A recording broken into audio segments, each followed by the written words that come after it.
సిద్ధనామముకు మహిమ కలుగును గాక.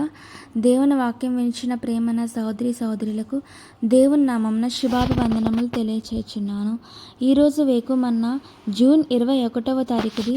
నీ ఒక జయశాలివుగా నుండెదవా, మీరు కొలుచు కొలత చొప్పుననే మీకు కొలవబడనని మత్తయి రాసిన పత్రిక 7వ అధ్యాయం 2వ వచనంలో చదివి ఉన్నాము.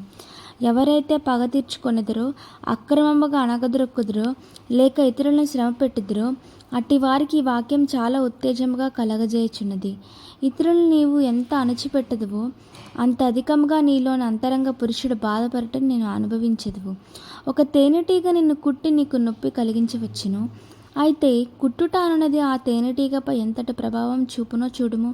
నిన్ను కుట్టిన వెంటనే అది క్రింద పడి చనిపోవును. దాని బారిన పడిన వారికంటే అదే ఎక్కువగా బాధ అనుభవించును. ఇతరులను బాధించువారు తామెంత బాధను అనుభవించదరో గ్రహింపక ఉన్నారు. కొన్ని పర్యాయములు నేనెప్పటికీ నిన్ను క్షమింపనని చెప్పుదుము. కానీ అటువంటి బుద్ధిహీనమైన ప్రతిక్రియకు మనము ఎంత విలువ చెల్లించవలసి ఉంటుందో గ్రహించుచున్నామా?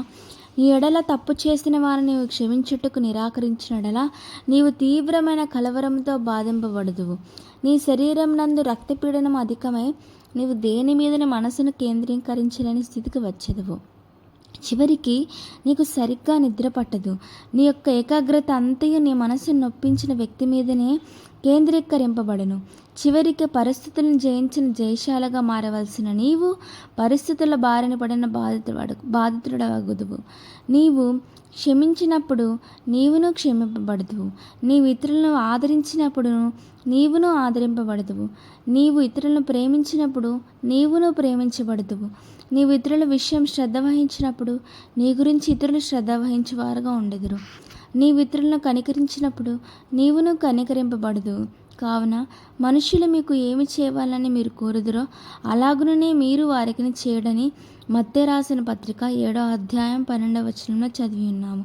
నీ యొక్క జీవితమును విజయవంతమైనదిగాను సంతోషభరితమైనదిగాను మార్చుటకు ఇదే జీవితపు బంగారు నియమము.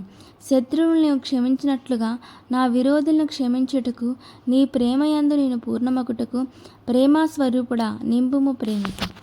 దేవుని యొక్క పరిశుద్ధ నామమునకు స్తోత్రం. Praise the lord.